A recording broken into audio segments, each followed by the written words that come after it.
how are you, Ashish? And anyway, coming down to brass tacks, what do you think of this entire situation as far as India is concerned and the global industries are concerned in animation, visual effects, comics, and gaming?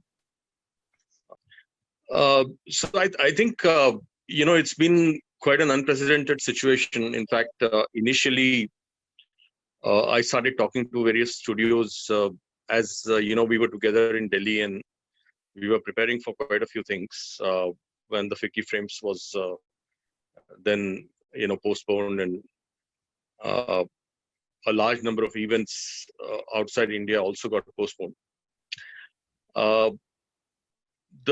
The studios thought that it might be a very temporary phase, but some of the studios took very early steps, and they moved the workstations to various artist places.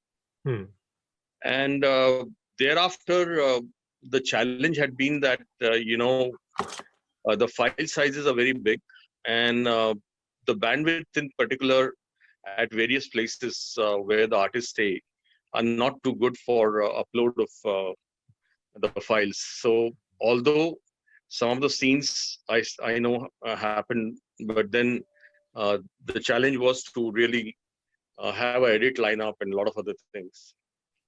And then came a situation where large number of guys got stuck. Many guys left for their hometowns. And as of today, we don't know when will they come back. The pressure had been that, the Indian studios operate on a very, very thin margins, because majority of them work on Indian shows. The studios who are working on foreign shows have a little bit better margin. But at the end of the day, if you really get to see, the largest component of our studio budgets are into the human resources. The second largest is hardware and the software. And the third and fourth is, of course, the rental and the electricity. So, the overheads are definitely not going to give up. In fact, there are different things we can actually tackle and do, but the studios have to take a call very strongly. And in the phase where the government is saying that don't cut the jobs, pay them, this month many studios decided to pay, but it's going to be growingly difficult in the coming 2 months. And we really don't see how the relief is going to really come. Then I spoke also to several television channels and spoke to them about what are they going to really do. And many of them were expecting their new shows release as a summer release. As you know, that's the biggest time. Absolutely. The kids have holidays, and most of the animation in this country happens for kids. And they all decided to postpone the new releases. Of course, one good thing about the industry is that the repeat really works in this industry. So they are repeating the shows. The old shows have come back, and old episodes have come back in the known shows. But the new episodes are going to be delayed for quite some time. And the challenges are going to be, at various fronts. So we will discuss the challenges one by one.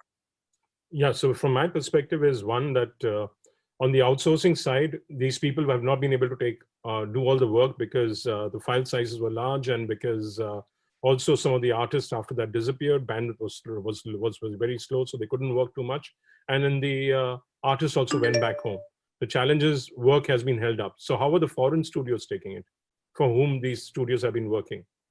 No, I think there has been a consideration on, as far as the clients are concerned and outsourcing is concerned, that they all understand the unprecedented situation, and people are understanding that how we are going to really reschedule the deliveries of the shows that are in the pipeline. So on the international front, they're safe, you're saying? Yeah, the situation with them also is very critical. In fact, it's not that it's hit only India. Yeah, so Uh, because what's happened is that a lot of studios may have hired people, taken on certain seats to be able to deliver on time. So those people would be expecting to be paid even if they're not working. uh, yes and no. I would say that, where the culture is that you are on contract and the contract can be terminated. But when you are on payroll, then the situation is very different, and it No, but the directly contract relates can be to. terminated, but you need those professionals to complete your contract, your work, which has been contracted to you by the international studio.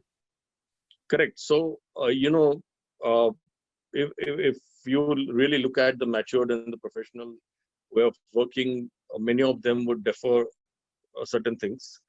My suggestion to the studios is that if you have 100 rupees, stretch it for the next 5-6 months, because the situation is going to be very tough. And as the EMIs, moratorium, and many other moratoriums are extended for the next, for say the first quarter, that is April, May, and June, make the most use of it. No, but the And moratoriums are not very good, you know. They're not no, very good. it's not. It's not very. They- It's they're not very actually good. leading you But to pay, if you take a 3-month moratorium, you're paying 6 extra EMIs, if you've done a I, calculation. I totally agree with you. The issue is, when you are running big studios, you have to pay salaries, and your margins are very thin. Sure. You need to stretch your rupee, sensibly. So they're taking, a lot of the studios have taken the EMI route, moratorium route. I would say that the EMI route is personal, not Oh, okay. not Not the not a norm. studios. But I would say that where you have studio sizes of 20 people to 150 people, where you can afford to talk to all individuals and see how can you make them comfortable for the next 6 months, and then continue with life. But the studios which are in thousands, the life is going to be very difficult. Okay, I've Uh, interrupted you when you were talking. I'll come back to the studios, not studios. You said the international studios yes, have been understanding. not only international, even Indian studios have been very understanding. Okay. One of the biggest threat, Anil, that we face in our jobs is that subcontracting to the studio is allowed in many of the contracts that you work. Sure. But now, when the subcontracting is going to the individual level at their homes, the security of the show, security of the IP, and a large number of things are at threat. So the whole situation is not very positive for the industry. Although working from home it can be found as a solution, but then contractually you need to have a different contract with your own employees Yeah. when you're allowing them to go home and do this work out of the home. Basically, the security of the assets.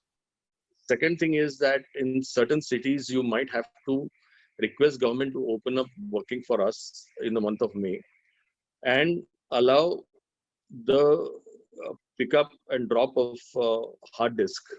That would ease out a lot of things so that people can collect the right files, come to the edit, make sure they're delivered, lineup is happening, and then the work can slowly start. So we will have to find innovative solutions to line up these shows and start delivering it. So when it comes to animation, I think we are probably able to do it about 10% to 15% of the capacity at this point in time with various people working from home.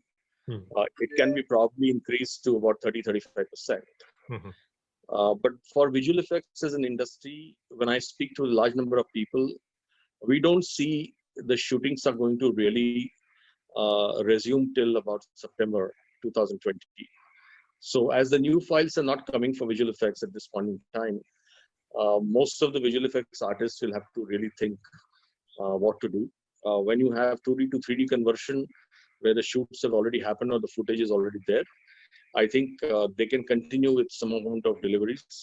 But the new visual effects shows where you expect a live action shoot to come to you, I think that's going to be completely halted for almost till September 2020. So that's going to be a very, very tough situation to kind of keep the visual effects artists going. As far as gaming is concerned, we spoke to a large number of gaming studios, and gaming probably is one of the most blessed industry in this situation because their file sizes are much smaller. and many of them operate. They can operate on smaller workstations. They can operate on a lot of other tools, and that's permissible to them to work from home and deliver the shows or the games even right now. Uh, in fact, as we speak, I have a long conversation with another gaming studio at 6:30 today, and we are discussing the same thing. There are 700 people, and they were able to shift 300 workstations home in Pune. The 400 guys don't know what to do, so we're going to actually discuss that today and see how and And what. then are they paying the 400 who don't know what to do? Well, they paid the whole salary this month, Yeah, March is and okay. March is okay. But yeah, April is going March to be a challenge. salary in April is already paid. So the financial year 1920 is 2019-20 salary has been paid. The Yeah. first quarter of 2020-21 is something that we need to really see. One of the biggest challenges, Anil, that the industry has is we actually now have, as you know, that all the software suppliers for animation, they have, or visual effects, they have kind of changed the whole mode of ownership of or licensing of software Right, it's not on an software annual. as you use, right? Yeah, that it's licensed for annual fee for annual calendar. Now the thing is that in the present situation, when we see that there's no work going to happen for the next 3 months The licenses or have to be extended, in your opinion. yeah, so I think as an industry, we need to take steps to talk to them and see how we can extend this uh, the periods by maybe 1 quarter or 2 quarters. Similarly with Uh, hardware warranties, Hardware warranty, I especially Mac, agree. Mac, and when you're using Mac, and because those warranties expire if you take in an extended warranty, that expires. Like mine's expiring. I missed out 2 months of the warranty period. I don't know if Apple's going to extend it. No, it does, in fact, cause a lot of money to the studios. Yeah, But I think the software is a much larger sure. money. Uh, the second thing that we need to really see, knowing what has happened to the industry right now with COVID-19, is that how can we empower most of the artists in our country uh, and encourage them to own a workstation at home and have a right license at home, because if, in such situations, if you really see, uh, there used to be a talk all the while in the industry for the last 1.5 decades that work from home culture and a lot of other things, and especially in visual effects and animation and gaming, you need to discuss so many things, and it's kind of a linear uh, production pipeline. So we need uh, it's like a relay race, and people have to deliver their last process and hand it over to the next process. Hmm. So we couldn't actually really do that, but outsourcing as a phenomenon in animation happens since 1970s. It's nothing new now. In fact, we need to arrive at a different formula, and unconsciously or consciously got tested during this last 1 month of working. And people are growingly finding it, like some of them are finding it a little comfortable. Some of them may find it very difficult. But uh, if you ask me, what would be an evolved work culture post COVID-19? I think there would be a mix of work from home as well as uh, the people who would plan to meet probably once or twice in a week in a studio. Some of the people, like the editors and all, might have to be there all the time because they need to be with the directors and many other things. But some of the people can afford to work from home, and I think this time it's quite well tested that some of the things would start working in that direction. So is this the new Uh, normal? The new normal is work from home is. Correct. So the cost of infrastructure uh, can be optimized if that actually succeeds, and we can actually see that as a model which would be much better to work with. But again, the new normal will have to have new amendments into the contracts or the employment agreements because of the IP issues and many other things. And I think that's how things would be. So So that's let's look at this scenario. We are currently, this is lockdown 2.0. I'm expecting a lockdown 3.0 for certain parts of India also. And finally a lockdown 4.0 before it opens up gradually, sometime in June, I believe. yeah. Though Prime Minister has said, he's going to come back to us on the 20th of this month and tell us how we can open up and they've already announced a few areas which can open up with very, very strong guidelines. So when do you see the animation industry? You said gaming is safe and fine because they have small file sizes and they can, and gaming consumption has gone up tremendously since the lockdown. So how long before you see, the rest of the sector? That's VFX, of course. A lot of DI work can be done. A lot of archival coloration work can be done. If there is somebody sensible, he can get better rates from the VFX studios and to get better rates from them, so that this is an opportunity. I'm sure VFX studios will work at even lower prices to keep their artists busy wherever they are, from home or wherever. I understand coloring is a different process, but maybe you can find a solution with low-end software. So how long do you see before before everything comes back to the way we used to function pre-COVID 2019? So I would say that if you look at animation, it's probably up with about 10% of its workforce probably working from home and operational. Gaming might be in the range of about 30 to 35%. And visual effects is very difficult to judge at what percentage they can actually work from home. Mm-hmm. But I was told there is some amount of work which people are doing, but it's going to be very difficult. But as you pointed out that we would be actually experiencing, the lockdown 3 and 4, I would see that some of the cities, like luckily India, we are not like many other countries where only one city is animation, visual effects, and a gaming city. Yeah, but Pune and Bombay are impacted significantly, and Bengaluru also, and Telangana, all Hyderabad, all of them are impacted significantly. 4 of the main cities. Kerala is out of the troubled area. No, I do agree, but I think let's look at it one by one. Wherever our animation, gaming, visual effects, and comics policies are working along with the ITS policy. Some of the places that the studios are operating out of the government infrastructure, where there are IT parks or AVGC parks or any of these, some of them are considering giving a rental, relief for 3 months, maybe the first quarter. You're serious? They're giving rental reliefs? Yeah, so the talks with the studio and the government is already on.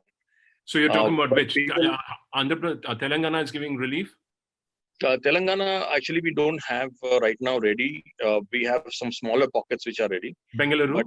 But Kerala is something that we are talking to. Okay. Because that's where we have a nice association. And, Jaya is leading the association right now. Okay. And that's one place which actually went into the government IT park, and it worked very well for animation. But there are some of the smaller pockets where things would be finding a relief. But with the private, rentals, it's going to be very difficult. Mm-hmm. So I think first thing, the infrastructure cost, the fixed cost that studios have is going to remain a challenge. While the second challenge is that the artists who have actually gone to their hometowns in the remote areas, it's going to be very difficult for them to get back within the first 2 quarters of this year. And I think that's going to remain a challenge. And one of the challenges that we are discussing with about 70 to 80 leaders in our industry is what happens if you have trained a large number of people, and if they have gone back to their hometowns and they don't come back to the industry, then the trained manpower of that caliber is lost for the industry, and we will have to really see how to replenish that kind of strength with the new strength, because that's one of the fears that we have, that many of them might not just come back to the industry. So that's one of the challenges that we have been debating on several calls over the last 2 weeks, because that's the indication coming from some of the artists. They are really scared as to how this is going to roll out. And as we say that some of the cities like Trivandrum, maybe Chennai, and maybe Kolkata might see working happening much faster When do you than expect that? Hyderabad and Bangalore. Mumbai and Pune, it's going to remain a big challenge because the largest number of cases are into this region, and it's going to see it's going to be important how we actually communicate with the government. Now, communication with the government for the AVGC industry, we need to really concentrate on 3-4 points which we are doing out of FICCI as well as CII. Is what we are requesting the government to really see that the creative outsourcing or creative works delivery from 18%, we should bring it down to 12%. Yes, and GST should come down. Yes. At the same time, if we are able to have an individual creative deliveries or creative consulting or creative without creation GST. For individuals.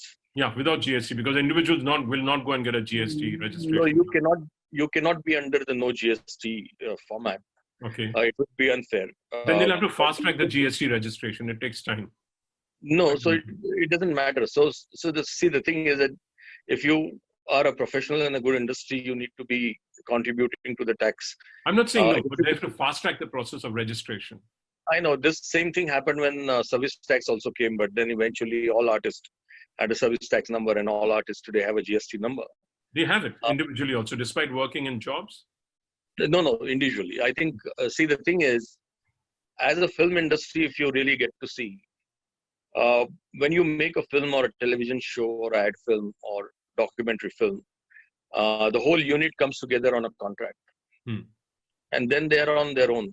And I think world over, most of the animation productions and the visual effects productions also work on those lines. Maybe 20%, 30% staff is on the roll, and the remaining staff comes, the skills come on a long-term contract, maybe 6 months contract, or if the show is going to happen for 2 years, they come on a 2-year contract. So with the 5% GST for them, which might not be, where we might not get a set off.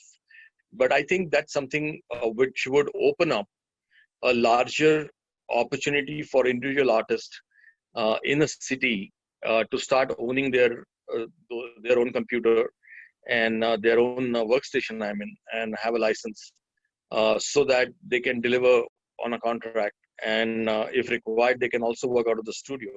And I think it is something which will set up a good trend that we start building it up in a very different manner. And I think in a long term, if you have to really see, this is what, as an industry, we should be recommending, and that's what we are preparing for. We are debating this out at this juncture.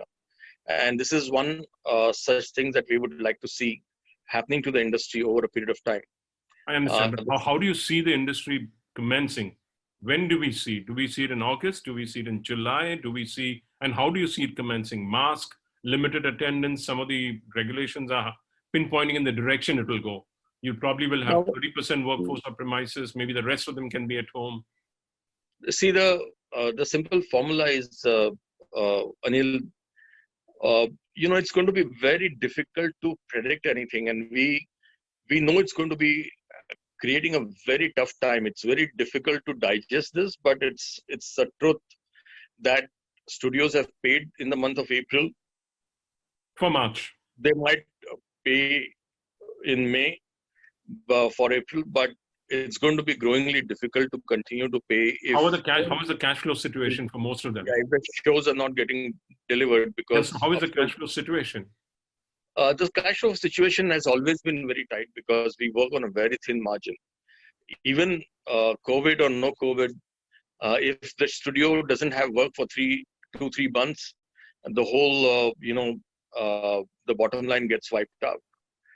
So it's an unprecedented situation. I think a lot of deliberation is already happening. The leadership within the AVGC are putting all their caps on, all their consulting on. They've been talking, and I think we will have to really see how to survive through the lockdown, maybe 2.0, 3.0, 4.0. But we clearly see that before we are fully functional again, uh, it will take us at least about 2 quarters of 2020-21. And by then, probably the shows that we missed for the summer of 2020, many films are not going to be released because even theaters are going to have a separate issue. Theaters, I And, believe, have said they won't open till October. Correct. So Multiplex Association and the Theatres Association, Single Screen Association, they all had been deliberating. There was a conference call with the government. And we are also seeing that if we are going to have a call very soon with the Commerce Ministry and the INB Ministry to see, probably we might have to have a call with the Labour Ministry and the Home Ministry to see how we can actually ease out this situation, because we see it very difficult for studios to pay up when the income is not there. And the pressure on the real estate is going to be really high, because when you're not able to pay the rentals, the situation is going to be very different.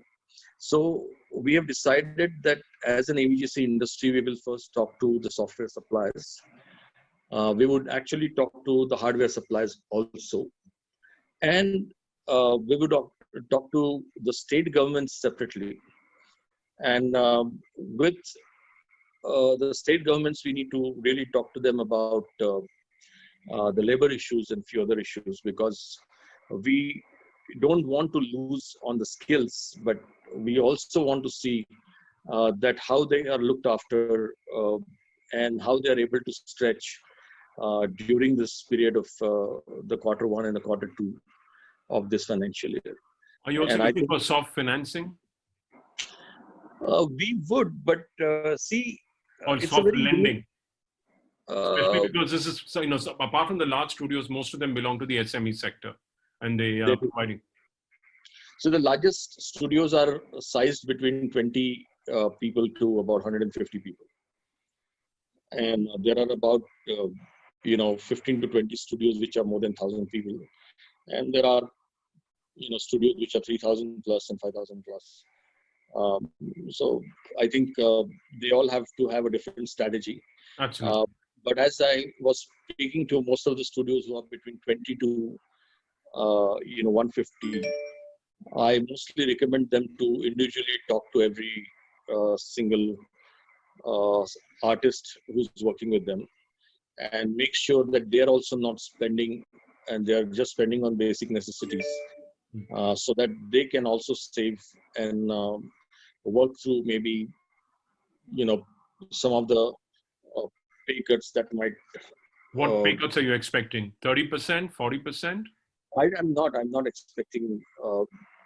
I can't say that for anybody, but I would say, you need to very carefully use every single rupee that you have in the kitty. At the same time, look after your artist and make sure that they are comfortable during this phase. So you will have to confront and talk to them regarding the situation and see how you are able to keep the skill sets together. So how do you accept? What should a small studio owner tell his artist and his technical supervisor? What should he tell him? How should he speak to him? I mean, should he just tell him that, because talking to 150 people is going to take a lot of time. No, so this kind of situation did come to the industry in 2009 also. Mm-hmm. when there was a economic downturn, and there was a big layoffs at that point in time. But when we were avoiding the layoffs at that point in time, we did speak to many of them to change from employment to a contract, and we also took a consent at that point in time that there would be a 50% or 30% or 35% salary cuts. So I expect a similar thing over here, like in 2000. In fact, it was. I remember at that point in time we had 50% to the senior management and about 30% to the juniors. So I expect those cuts again this time, because this is worse and deeper than before. This is unprecedented. I have not heard of anybody who has done that in this month, but people are discussing this as a strategy to keep all the artists together and ensure that the rupee is stretched over. Okay, any last good words for the, some words of hope that this industry, be careful about your money, ensure you keep your artists motivated, ensure that you stretch your, you stretch your resources to the maximum possible. Don't take on extra debt. That's something which people as studios should not take, because servicing is going to be very challenging. Any other words of motivation for the industry? See, Anil, all the people who have set up studios, they are facing this. They can foresee probably a few months from now, and they can foresee the situation. I would only say that you need to deal with situation with bigger strength, and the strength would come only when you confront and talk to all your employees and all your colleagues that we have this situation. You have to be open to them, and that's where you will see a response also coming from them, because they are all into this situation, and it's going to hit everybody. And I think that's one solution that I've been talking to many of them, that don't do an abrupt cut, but you please talk to all of them, make sure that they're all comfortable. And I think that's the only way that we would be able to rebuild the pipelines. No, are there any words of hope for this industry, or are we going to see close to about 100 studios shutting down or 200 studios shutting down because they can't cope? Because my understanding, it's a 6 to 9 month, it's a long haul, because after the coronavirus slows down, the economy has to be kick-started. I think it's another 2 months, 3 months for the coronavirus to be totally controlled. There'll be slowly opening up of work. Then the economy has to get kick-started. Another 3 months. You're looking at anywhere between 6 to 9 months. So how many studios can survive this is a challenge. Okay, let me answer this question in a different way. Yeah. While we know that we are facing a problem with the production of content, and particularly animation, gaming, but if you really see, the consumptions have gone through the roof. Absolutely, I couldn't agree more with you. Today, Doordarshan has got 251 GRPs, DD National. It's correct. The most watched channel in the country. I see the positive side is that the consumption has gone through the roof. The digital or OTT platforms have grown multifold, maybe 3x, 6x, 7x. It has really done well. And I see, although temporarily they might be cut on the advertising budget, because the advertiser contributes a lot to our industry. Yeah, the prediction is it's going to be about minus 15% degrowth for the industry. Yes, I spoke to the people who handle advertising too, because they were optimistically saying they're going to go 9%. It was unbelievable, because advertising was already slowing down, and animation show budgets had already been cut, as well as fiction budgets had been cut. So there was some disconnect by all the analysts out there, even before the COVID crisis. Correct. Now, the thing is that the complete revenue was always divided between subscription and advertising. And slowly there had been a shift. But I see that with the Q3, Q4 onwards, it will start showing up, and it will start building, because the shows which are already in production, where the shows have been greenlight, many studios have worked till 2021. Some of the studios have pipeline full till 2022. One of the studios, I know the pipeline is full till 2023. So those shows will have to be delivered. At the Yeah, same but time, I'm going to interrupt you for a second. I was on a call yesterday with Uday Shankar, and he said that there's no likelihood that after the economy kicks up again, the shows that were popular earlier would continue to be popular after the COVID crisis, because when production start again, they needn't have a connect. So he's not sure whether, and he was speaking to Ronnie yesterday on a conference webinar. There's no guarantee that shows will gain popularity when everything starts again. I know some of the broadcasters also said the same thing, but let me tell you, with the kids show in particular, the kids actually relate to a character, and the number of shows in the kids category means number of episodes. Higher the number of episodes, higher the resonance with the character. Though, so in the kids category, I don't see a large number of them changing the line. But in the in the adult category or the family entertainment or the general entertainment category, I definitely see that shift might happen.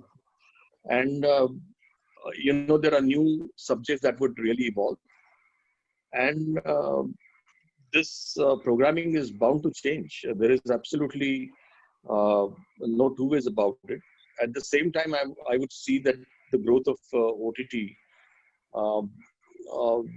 would definitely be unprecedented post-COVID, and the people actually paying up for subscription would be much higher. So I think everybody will have to realign with what is going to evolve, because at the end of the day, the networks and the OTT is going to define what programming they're going to select. And I So think the new that's normal is new programming. The new normal is work from home. The new normal is what else is there coming up in the new normal going forward for animation, visual effects, gaming? What else? And this is the last question. I shall let you go because you have a call too. Yeah, so I see that the new normal work from home is tested.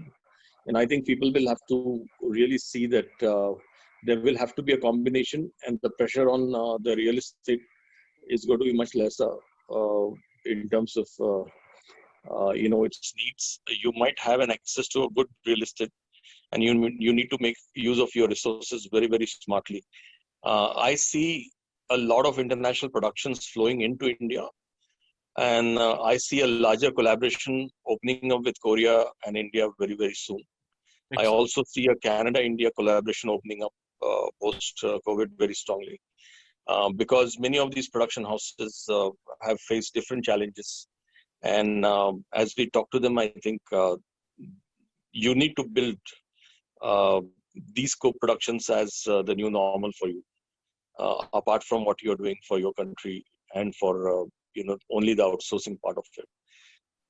So I think we will have to build different clusters, and we will have to ensure that that cluster has a larger population of skills within that cluster. Otherwise, the situation will go out of hand very strongly. We will have to see that the contract working and the contract skill utilization becomes a larger, game plan to survive than people on roll. I think that's very evident, and I think one will have to live with it and grow on that. So even the policy will have to be, supporting that kind of an initiative, because that's the way we will be able to do services outsourcing from India and support the co-production as well. Thank you very much, Ashish. It's been wonderful chatting with you from Animation Express. Thank you for giving us your time, and let us all, face up to this. I'm sure this industry is going to come up even stronger in the future because we are a very resilient country, and we've seen it all. And it's leaders like you who will be the guiding light for the industry. Thank you very much. You have a wonderful evening, and be safe and stay home. Wear your mask whenever you go out, and wish you all the best. Thank you. No, we have spent very precious 2 decades building it, so we cannot just let it go.